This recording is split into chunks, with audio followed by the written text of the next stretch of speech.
वसुंधरा राजे जिन परिस्थितियों से गुजर रही हैं और जो चैप्टर कम से कम राजस्थान की राजनीति में बंद हो चुका है उनका, उन्हीं परिस्थितियों से अशोक गहलोत गुजर रहे हैं। मगर ये भी राजनीति के कम चतुर सुजान नहीं हैं, ये उन गलतियों से सीख रहे हैं जहां पर वसुंधरा राजे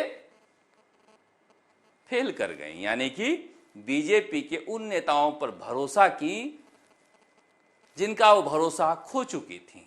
अशोक गहलोत सोनिया गांधी से मुलाकात नहीं कर पाए हैं। आखिरी बार जो एक फर्जी चिट्ठी लिखकर गए थे कि कैमरे में कैद हो जाए सचिन पायलट के खिलाफ लिखकर, यानी 25 सितंबर के बाद 26 सितंबर को, उस मुलाकात के बाद सोनिया गांधी ने इन्हें कभी मुंह नहीं लगाया है।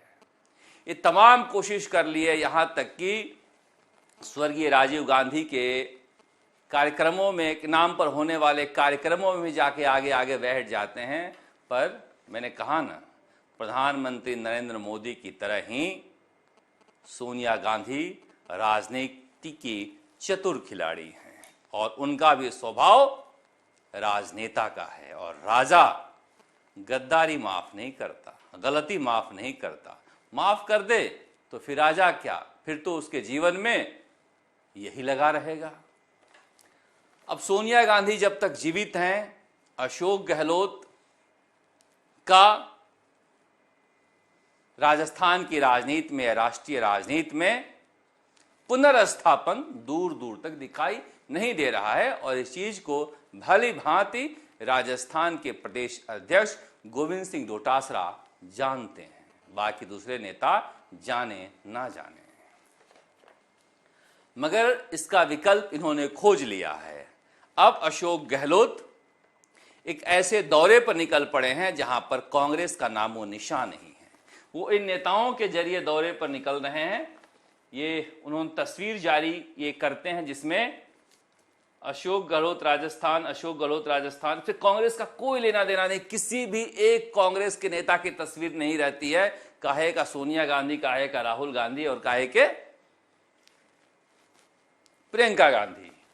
अब जिस चीज पर मुझे आपत्ति थी कि लगातार वो राजीव गांधी स्टडी सर्किल के बैठकों में जा रहे हैं। अब राजीव गांधी स्टडी सर्किल का नाम आते ही मुझे डीपी जारोली याद आते हैं। डीपी जारोली का नाम याद आते ही रीट पेपर लीक का मसला याद आता है। यानी कि पेपर लीक को लेकर राजस्थान के युवा इतने परेशान, फिर भी उसी राजीव गांधी स्टडी सर्किल वाले प्रोग्राम में जाना भूलते नहीं हैं, जो डीपी जारोली जिसके सर्वे सर्वा रहे हैं। और राजीव गांधी स्टडी सर्किल वालों को ही जिम्मा दिया गया था रीट पेपर लीक करने का, या ये कह लीजिए रीट का एग्जाम करने का, जो रीटोत्सव जैसे झांसा में रखकर पेपर बेच रहे थे। ये पहले भी गए हैं, मगर ये घोर आपत्ति है कि जब तक राजीव गांधी स्टडी सर्किल को क्लीन चिट नहीं मिल जाए, डीपी जारोली को लेकर सीबीआई जांच ना हो जाए, अशोक गहलोत को दूरी रखनी चाहिए। मैं दूरी रखेंगे क्यों, जब उन्होंने डीपी जारोली को कोई सजा ही नहीं दी, जब गलती थी नहीं तो हटाया क्यों था। मगर एक और बात देखिए, ध्यान में रखिए, जा कहां रहे हैं, बीकानेर। और जा किस लिए रहे हैं, श्री गोविंद राम मेघवाल द्वारा कार्यकर्ता सम्मेलन। गोविंद सिंह डोटासरा को यही समझ जाना चाहिए कि अशोक गहलोत का प्लान क्या है, बड़ा प्लान क्या है। कांग्रेस का कार्यकर्ता सम्मेलन नहीं है, किसका है, श्री गोविंद राम मेघवाल द्वारा कार्यकर्ता सम्मेलन। इसमें प्रदेश अध्यक्ष गोविंद सिंह डोटासरा की तस्वीर होनी चाहिए थी। अगर कार्यकर्ता सम्मेलन है तो आप पसंद करें ना पसंद करें, वो प्रदेश अध्यक्ष हैं, वही सर्वे सर्वा हैं। होंगे अशोक गहलोत, सचिन पायलट बड़े नेता, मगर कार्यकर्ता सम्मेलन में गोविंद सिंह डोटासरा की तस्वीर लगनी चाहिए। और यहां कांग्रेस के कार्यकर्ता सम्मेलन लिखना चाहिए, मगर कहीं भी अपने एक्सपर्ट उन्होंने कांग्रेस का जिक्र नहीं किया है। अब गोविंद राम मेघवाल कौन है, ये निर्दलीय चुनाव जीते थे, फिर बीजेपी में शामिल हुए, बीजेपी में शामिल होने के बाद ये कांग्रेस में शामिल हुए, मतलब कोई पार्टी बची नहीं है। गोविंद राम मेघवाल के कार्यकर्ता सम्मेलन में ये जा रहे हैं। ये जितनी जल्दी गोविंद सिंह डोटासरा समझ जाएं कि कि अशोक गहलोत किस रास्ते पर हैं, क्योंकि फूल और कांटे में अमरीश पुरी एक डायलॉग बोलता है, जब अजय देवगन के बेटे का अपहरण हो जाता है तो कहता है कि मेरा पोता नहीं तो किसी का पोता नहीं, ग्रैंडसन।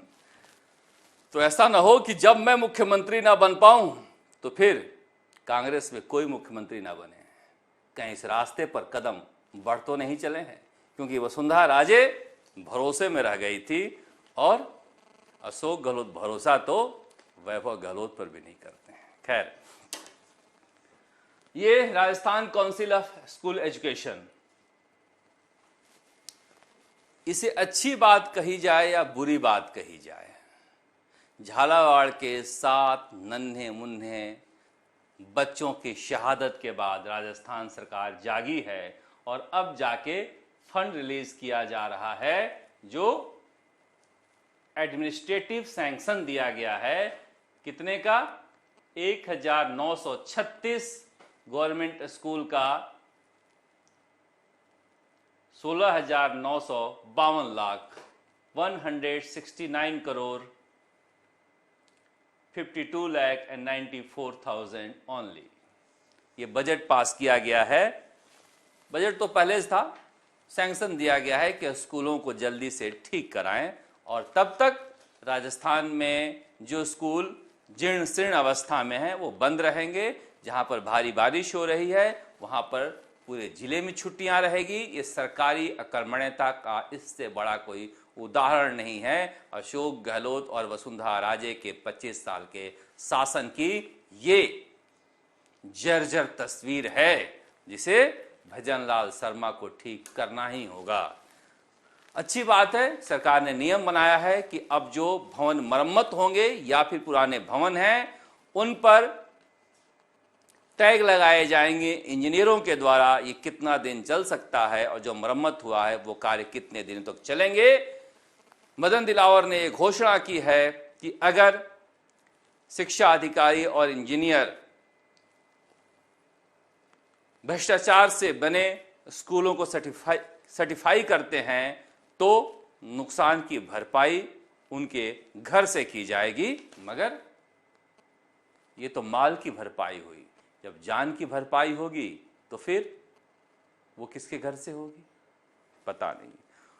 उम्मीद करते हैं, क्योंकि कहा जा रहा है केंद्र सरकार ने मदन दिलावर को, शिक्षा मंत्री को दिल्ली बुलाया है। प्रधानमंत्री नरेंद्र मोदी बेहद गंभीर है झालावाड़ की घटना को लेकर, जिसे लेकर वसुंधरा राजे और सांसद दुष्यंत सिंह से कल भी सवाल किया गया था। मदन दिलावर ने कहा कि जल्दी ही वो दिल्ली के दौरा करने वाले हैं और केंद्रीय शिक्षा मंत्री राजस्थान के स्कूलों के मरम्मत के लिए फंड जारी करने वाला है। उम्मीद करते हैं कि बच्चों की शहादत के बाद सरकार की आंखें खुलेगी। आप देखते रहे राजस्थान तक। नमस्कार। जयपुर से शरद।